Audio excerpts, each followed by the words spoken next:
সোহাগ ভাই, প্রথম কোন ঘটনাটা আমরা শুনছি? প্রথম যে ঘটনাটা সেটা হচ্ছে আমি ২০০৭ সালের গ্রামের একটা ঘটনা ছিল। ওকে। গ্রামে আমি এমনিতেই অনেক একটু মানে একা থাকতে বেশি পছন্দ করি সব। ওকে। গ্রামে আমি এমনিতেই অনেক একটু মানে একা থাকতে বেশি পছন্দ করি সবসময়। এটা ছোটোর থেকেই। তো সেখান থেকে ফ্যামিলি আমাকে সবসময় বাবা-মা আমাকে বকাবকি করতো যে, "একা কেন থাকো? বন্ধুদের সাথে মিশবা, একটু হইচই করবা।" তো আসলে এটা আমার ভালো লাগতো না। তো আমার গ্রামে একটা ফুটবল ফিল্ড আছে। আমি কন্টিনিউ প্রত্যেকদিন বিকেলে খেলা করতাম, নতুবা খেলা না করলেও আমি ফিল্ডে গিয়ে বসতাম এবং সবাই চলে আসার পর সর্বশেষ আমি আসতাম। আমাদের ফিল্ডটা এমন একটা জায়গায় ছিল, আমাদের গ্রামের ঈদগাহ এবং গোরস্থান আর ফিল্ড ৩ টা এক জায়গায়।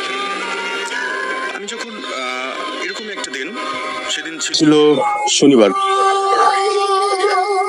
মাগরিবের নামাজ শেষে যখন একটা ঘোর অন্ধকার চলে আসে, সেই মুহূর্তে আমি ফিল্ডে থেকে একটু রওনা দিলাম। আমার সাথে আমার একটা ফ্রেন্ড ছিল। তো ওর বাসা ফিল্ডের কাছাকাছি। তো গোরস্থান আসার আগেই আমি যেন সে আমার কাছ থেকে চলে গেল। গোরস্থানে একটা টিউবওয়েল আছে। টিউবওয়েলে আমি আমার হাত মুখ একটু ধুয়ে নিলাম। ধোয়ার পর ওখান থেকে কেমন যেন একটা গরম বাতাস আমার শরীরে লাগলো। বাতাসটা এতটাই গরম ছিল যেটা আমার মনে হচ্ছে যে আমার শরীর স্পর্শ করছে, এমনভাবে আমার লোম পর্যন্ত দাঁড়িয়ে গেছে। এরকম একটা ব্যাপার ছিল। একটু ভয় পেলাম। ওখান থেকে কিছু দূর যাওয়ার পর একটা শিয়াল মনে হচ্ছে যে আমার সামনে দিয়ে চলে যাচ্ছে।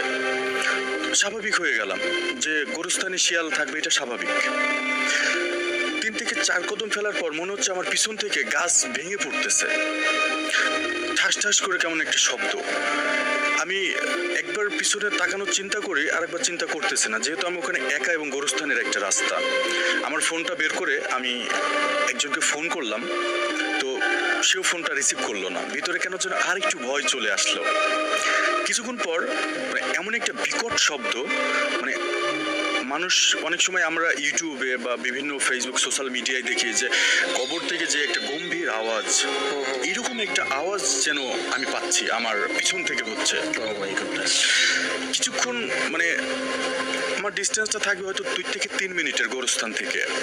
আমি এখানে আসার পর আমি কেন যেন পিছনে তাকাইছি। আমি পিছনে যখন তাকালাম, মানে আমি এমন একটা জিনিস দেখলাম, মানে খুব কয়েকটা সেকেন্ড আমার চোখের সামনে সাদা এবং কালো মিশ্রিত 2টা জিনিস মনে হচ্ছে যে ঝড়ের গতিতে চলে গেল আমার সামনে দিয়ে। আমি এতটাই নার্ভাস এবং ভয়, আমি ওখান থেকে সামনে এগোবো নাকি পিছনে আসবো নাকি কি করবো আমি কিন্তু কিছু বুঝতেছি না। আমার এরকম ৩-৪টা মিনিট যেন কেটে গেল। আমি ঘামতেছি, আমার চোখ মুখ দিয়ে পানি বেরোচ্ছে। এরকম একটা পরিস্থিতিতে আমি আগে কখনো আমি পড়ি নাই। আমি মাঝে মাঝে আল্লাহকে স্মরণ করতেছি, জানলাম আমি একটু সামনে যাই। কিন্তু এতটাই মানে ভয় একটা সময় ছিল ওই মুহূর্তটা আমার জন্য। আমি বাসার দিকে মুভ না করে আমি আবার জানি না আমাকে কে নিয়ে গেছে, আমি আবার সেই ফিল্ডে চলে গেছি, ব্যাক করেছি। তো গ্রামে কিন্তু একটা প্রচলিত আছে যে ভোলাতে ধরে, এরকম একটা কথা প্রচলিত থাকে যে ভোলাতে ধরলে সে মানে তার রাস্তা ঠিক খুঁজে পায় না, এরকম একটা ব্যাপার। আমি যখন ওখান থেকে ফিল্ডে চলে আসলাম, আমার তখন মনে হচ্ছে যে এতে তো আমার ফিল্ড, এবং আমি ঠিক ফিল্ডের যেই কোনাটায় আমি বসতাম সেখানে আবার চলে গেছি। ওখানে যাওয়ার পর মাঠের মধ্যে মানে ফিল্ডের পাশেই যে মাঠ, ওই খেতে থেকে একটা লোক আসলো। তো আমাকে বলতেছে, এত রাত্রে এখানে কেন তুমি? তো আমি তাকে চাচা বলে সম্বোধন করলাম। আমি বললাম, চাচা আমি তো বাড়িতে যাব, তো একটু পরে যাই। আমি তাকে বুঝতে দিলাম না আসলে যে আমি ভয় পাচ্ছি। আমার টার্গেট ছিল আমি উনার পিছনে পিছনে আবার আমি গ্রামের মধ্যে ঢুকে যাব, আমাদের লোকালয়ে আমি যাব। আসলে উনি কে ছিল আমি জানি না। কি আমি উনার পিছনে পিছনে যখন যাচ্ছি, তো উনি ঠিক ওই টিউবওয়েল পর্যন্ত যাওয়ার পরে উনি হাত মুখ ধুচ্ছে, মনে হচ্ছে আমি একটু ডিস্টেন্সে আছি ওনার থেকে। ওকে। তো আমি কিছুক্ষণ পর আমি এদিকে ঘুরেছি, মানে আমার ভয় থেকে আমি পিছনে একবার ঘুরলাম। পিছনে ঘোরার পরে আমি সামনে তাকে দেখি উনি আর নাই, মানে উনাকে আমি পাচ্ছি না। তো আমি মনে হচ্ছে যে উনি মানুষ ছিল না, এরকম যেন মনে হচ্ছে আমার কাছে। তারপর আমি যেন নিজেকে বিশ্বাস করতে পারতেছি না যে আসলে কি হচ্ছে, কি হলো। 2 থেকে 3 মিনিট পর আমি ওখানে একটা পুকুর আছে আমার মনে আছে, পুকুরের উপরে কে যেন বসে আছে। মানে এতটাই নিজেকে আমি যেন মানে ভয়ের মধ্যে সামিল করে ফেলেছি যে এখন যেটাই দেখতেছি সেটাই আমার কাছে ভয় লাগছে। আমি অনেক ডাকার চেষ্টা করতেছি, কিন্তু আমার ভয়েসটা এতটাই নর্মাল ছিল যে আমি স্পিকার নিয়ে ডাকতে পারতেছি না, যে আমি একটু লাউড নিয়ে ডাকবো কাউকে। তারপরও আমি কিন্তু বলতেছি, কেউ কি আছেন, কেউ আছেন এখানে, কে, ওইটা কে, আমি এরকম করতেছি। আমি ওখান থেকে যখন আমাদের ওখানে একটা কৃষ্ণচূড়ার গাছ ছিল, যেটা আছে আমাদের বাড়িতে যাওয়ার আগে এই গাছটাকে অতিক্রম করতে হয়। আচ্ছা। ওখান থেকে আমি গাছটার কাছে আসার পরে এমন একটা জিনিস দেখলাম, আমি ওখানে মাথা ঘুরে পড়ে গেছিলাম। মানে গলায় দড়ি দেওয়া একটা লাশ ও মাই গড, ঝুলতেছে। খুবই অস্বাভাবিক। এবং এটা আমার ওখানে আরো অনেকেই দেখেছে এই গলায় দড়ি দিয়ে ঝুলতে। এবং ওইটা এমন একটা মানুষের রূপ নেয়, ওটা আমার এলাকারই একটা ছেলে, সে ওখানে নাকি অনেক বছর আগে আত্মহত্যা করেছিল ওই গাছটার সাথে। এখানেই নাকি অনেকেই বলে যে এখানে এই জিনিসটা মানে তার আত্মাটা নাকি এখানে থাকে। এগুলো যদিও ভৌতিক একটা ব্যাপার। আমি ওটা দেখার পরে আমি এত জোরে একটা চিৎকার করেছি, যেটা আমার এখনো শুনলে আমার প্রত্যেকটা লোম দাঁড়িয়ে যায়। আমি ওখান থেকে যাওয়ার পর মানে আমি কি হয়েছে এরপরে বলতে পারবো না। আমি প্রায় 10 থেকে 15 মিনিট পর আমি উঠেছি, কিন্তু ওটাতে এতটাই মানে জনশূন্য একটা জায়গা ছিল, যেখানে যে কয়েক ঘন্টার মধ্যে কেউ আসবে এরকমও না, সুন্দর করে কেউ যায় না, এরকম একটা জায়গা ছিল। অনেকক্ষণ পর যখন আমি উঠলাম, ওঠার পরে আমি নিজে নিজে আমার মোবাইল ফোনের লাইটটা আমি জ্বালিয়েছি। জ্বালানোর পর আমি অনেক জোরে চিৎকার করেছি সেই মুহূর্তে, অনেক জোরে। অনেকক্ষণ পর দুইটা লোক আসলো। আসার পরে আমাকে বলতেছে, তুমি কার ছেলে, কোথা থেকে এসেছো, এখানে কেন, এরকম। তো আমি কার ছেলে, আমার গ্রামে, আমাকে প্রশ্ন করার কথা না যে আমি ছেলেটা কার, যেহেতু আমার গ্রামের মানুষ সবাই আমাকে চেনে। তো আমি শুধু বললাম যে আমি ওখানে যাব, ওই বড় মসজিদের কাছে যাব, এরকম একটা কথা আমি বলেছিলাম। তো বললো, ঠিক আছে তুমি যাও, এই রাস্তা এখন এখানে কোনো ভয় নাই, তুমি যাও। আমি একটু হাঁটি করে হাঁটতেছি। ঠিক আমার বাড়ির সামনে একটা বড় একটা মসজিদ আছে, মসজিদের আগে একটা পারিবারিক গোরস্থান আছে। গোরস্থানের আসার ঠিক কিছুক্ষণ আগে একটা বড় নারিকেল গাছ থেকে একটা নারিকেল পড়লো ধাপ করে। নারিকেলটা অনেক পাকা একটা নারিকেল ছিল। তো আমি কিন্তু আরো ভয় পেয়ে গেছি, কারণ কিছুক্ষণ আগে আমার সাথে অনেক কিছু ঘটে গেছে। রাইট। মানে আমি এতটাই ভীতু, আমি যে কাউকে ফোন করব বা যে আমি রাস্তা দিয়ে আসতেছি, ওইটা একটু মেঠো রাস্তা, আমি মেন রাস্তা দিয়েও আসতে পারতেছি না, কারণ এই দিক দিয়ে আসলে আমার জন্য সুবিধা হবে বাসায় আসতে। ওখানে একটা বড় একটা নারিকেল যেন আমার সামনে পড়লো। আমি শুধু আল্লাহকে ডাকতেছি আর আমি কালেমা পড়তেছি যে কি হচ্ছে। আমি মানে পুরাটা অস্থির অবস্থায় ছিলাম। দেন কিছুক্ষণ আসার পরে বাড়িতে ঢুকলাম, আমার শরীর অনেক জ্বর চলে আসলো। আমি মাকে বিষয়টা শেয়ার করলাম যে মা এই ব্যাপার। তো মা তো দেখা যাচ্ছে যে ওই যে হুজুরের কাছ থেকে পানি নিয়ে এসে খাওয়ানো, হুজুরকে একটু ফু দিয়ে নেওয়া, সেই রাত্রে মানে এশার নামাজের পর হুজুর আসলো আমাদের বাসাতে, আসে আমাকে ফু দিল, তারপরে আমাকে পানি পড়ে পানি খাওয়ালো। দেন আমি রাত্রে আমি যখন শুলাম মানে মোটামুটি একটু স্বাভাবিক লাগতেছিল আমার কাছে, কিন্তু আমি ভুলতে পারতেছি না বিষয়গুলো যে আমার কাছে কি হচ্ছে, এতটা কেন হচ্ছে। তখন আমার মা অনেক ছোটবেলার একটা গল্প শোনালো আমাকে, যে আমি যখন অনেক ছোট ছিলাম, যখন আমার বয়স 5 থেকে 6 বছর, তখন নাকি আমি রাস্তায় মানে আমাদের যে গ্রামের যে বাড়ির থেকে রাস্তায় আমি খেলতেছিলাম দুপুরবেলা, তখন আমাকে নাকি কেউ একজন হাত ধরে নিয়ে যাচ্ছিল, এবং সেটা ছিল একটা আম বাগান। আমাকে রাস্তা থেকে আম বাগানে নিয়ে যাচ্ছে। বিষয়টা আমার মা যখন দেখে, আমার মা তখন অনেক চিল্লাপাল্লা করছিল এবং আমাকে ওখান থেকে নিয়ে আসছে। এরকম মাঝে মধ্যে নাকি আমার সাথে হতো যে আমাকে নিয়ে যাচ্ছে, আমাকে অনেক সময়, আমি ছোট তখন, আমি গাছে উঠে জানি না, অথচ আমাকে গাছের ডালে বসে রাখা হতো। মানে এরকম সিচুয়েশনগুলো মানে ম্যাক্সিমাম সময় মাঝে মধ্যেই বছর বা দেখা যাচ্ছে 6 মাস 1 বছর এরকম টাইমে আমার সাথে ঘটতে থাকে। এটার রহস্য বা এটার কোনো মানে সমাধান আমি এখন পর্যন্ত পাইনি। একদিন পড়ন্ত বিকেল, বাইকটা তখন রিসেন্টলি বাইকটা আমার কেনা হয়েছে, ক্রয় করলাম। খুব সহকারে বাইকটা সারাটা দিন চালালাম। সন্ধ্যার পরে বাইকটা বাসায় রেখে বন্ধুদের সাথে আমার ঠিক বাড়ির পিছনে একটা বড় আম বাগান আছে, যেটা মানে অনেকেই বলে যে ব্রিটিশ বাগান, মানে ব্রিটিশ বাগান নামে পরিচিত ওই বাগানটা। সেটা কি মানে ব্রিটিশ আমল থেকে ছিল? অনেক আগে, হ্যাঁ এরকম। ওকে। অনেক পুরনো পুরনো গাছ, মানে কয়েকশো বছর আগের ঘটনা মানে এই বাগানটার। তো ওই বাগানে অনেক ছেলেপেলে বিকেল টাইমে খেলাধুলা করে, অনেক হইচই করে, খুব মানে মানুষ মুখর একটা বাগান।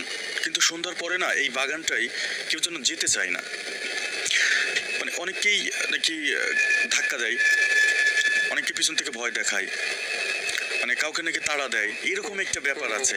মানে শুনতেও একটু হাস্যকর, কিন্তু আসলে অনেকটা লোমহর্ষক একটা ব্যাপার।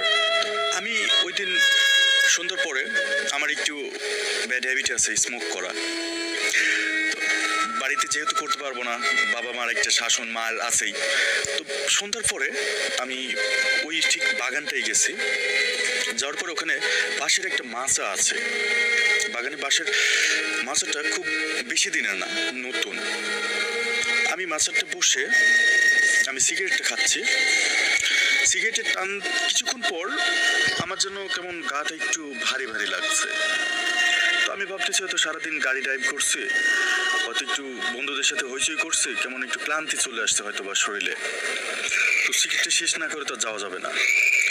এর মধ্যেই তানভীর নামের আমার একটা ফ্রেন্ড আছে, ও আমাকে ফোন করলো যে দোস্ত তুই কই? তা বললাম আমি তো বাগানে। কোন বাগানে? ব্রিটিশ বাগানে। ও আচ্ছা আচ্ছা, একটু বস, আমি আসছি। তো আমি তানভীরের জন্য ওয়েট করতে লাগলাম। তো তানভীর আসলো, আমি তানভীরের সাথে কথা বলছি। কথা বলতে বলতে তানভীর মাঝখান থেকে পড়ে গেল। মানে কিছুক্ষণ 2-3 মিনিট আমরা কথা বলতে বলতে মাঝখান থেকে পড়ে গেল। তো আমি তানভীরকে, কিরে তোর কি হয়েছে, মানে একটু মানে ঠাট্টা মস্কারও করছি, কিরে কিছু খাইছিস নাকি, মানে একটা ফ্রেন্ডদের সাথে আড্ডা থাকে। তো বলছে না দোস্ত বুঝলাম না, মাথাটা ঘুরলো কেন? তো বলছি তাহলে এক কাজ কর, একটু বস। আমরা বসে গল্প করতেছি, মানে অন্য অন্য ব্যাপার, যে বন্ধুদের সাথে যে আড্ডাটা জমে আর কি, কেমন যেন আড্ডাটা জমে গেল। তো 5 থেকে 10 মিনিট পর তানভীর চলে গেল। তানভীর বলতেছে দোস্ত তাহলে যা, মানে যে ব্যাপারটা কথা বলা ছিল সেটা শেষ আমাদের। তানভীর চলে যাওয়ার পর আমি মাচার থেকে নামবো, এর মধ্যেই আমাকে কে যেন পিছন থেকে ডাকলো, মানে আমার নাম ধরে ডাকলো যে সোহাগ। তো আমি মনে করতেছি যে আমার ঠিক ভয়েসটা লাগলো আমার প্রতিবেশী এক চাচার মতো। আমি মনে করলাম যে আমার চাচা আমাকে ডাকলো। তো আমি কিন্তু চাচার নাম ধরেই আমি কিন্তু উত্তরটা নিলাম যে চাচা কিছু বলবেন? তো বলতেছে মানে আর কোনো, কিন্তু আমি রিপ্লাই পাইলাম না। তো আমি তখনও কিন্তু বুঝি নাই যে আমার সাথে কিছু ঘটতে যাচ্ছে।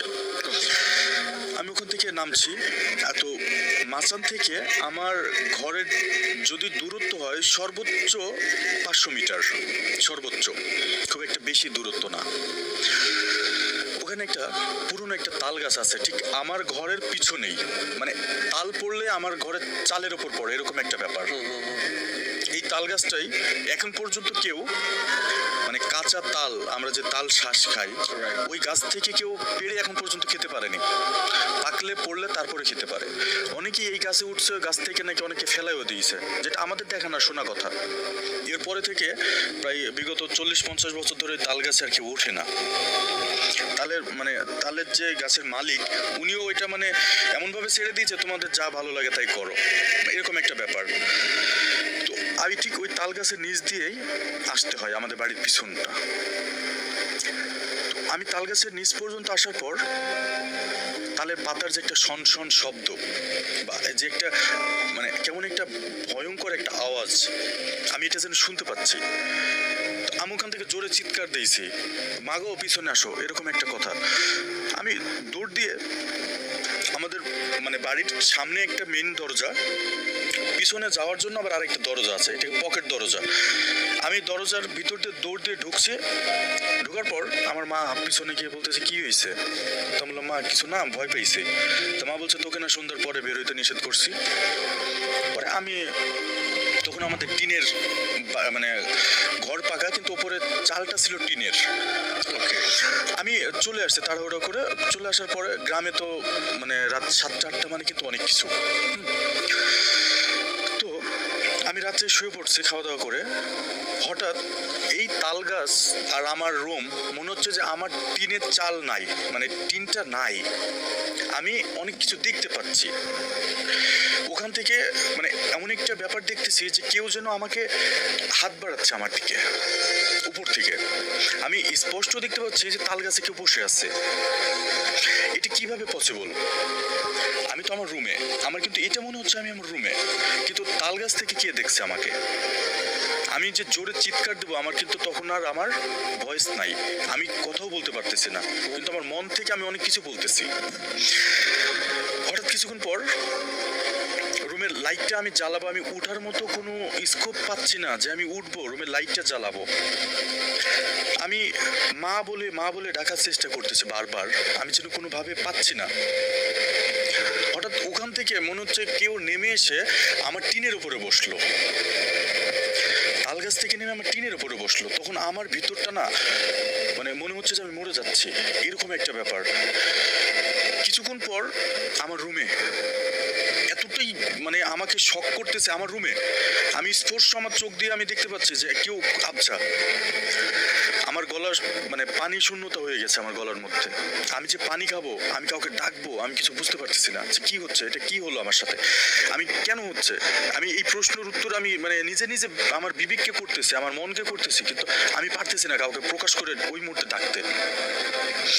অনেকক্ষণ আমার এদিক দিয়ে, আমার খাটের পিছন দিয়ে এদিক দিয়ে মানে মনে হচ্ছে যে হাঁটতেছে, এই ছায়াটা যাওয়া আসা করতেছে। মানে দোলনায় দোল খেলে যেমন একটা ব্যাপার থাকে, তো এইরকম মনে হচ্ছে যে উঠানামা করতেছে। আমি এত জোরে একটা চিৎকার দিয়েছি মা বলে, অনেক জোরে। আমার মা আবার দৌড়ে আসছে, কি হয়েছে মা, এরকম একটা ব্যাপার,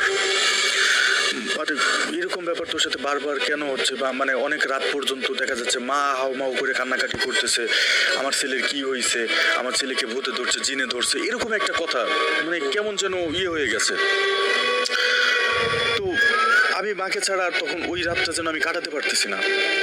হঠাৎ করে আমাদের বাড়ি, আমার টিউবওয়েলের কাছে একটা বেল গাছ আছে।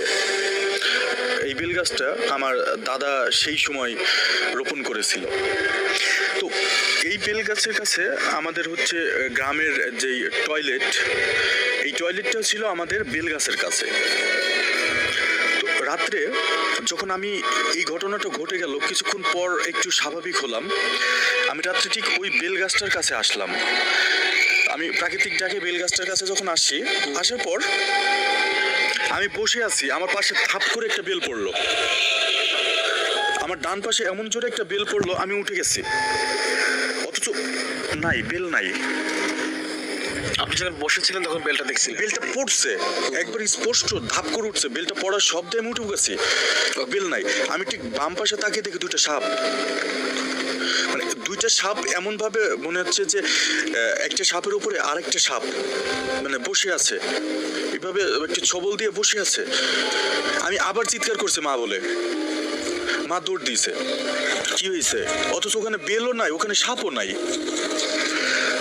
কি হচ্ছে আমি বুঝলাম না। তো আমার দাদা মসজিদের ইমামতি করেন, উনি 5 ওয়াক্ত নামাজ কালাম পড়েন।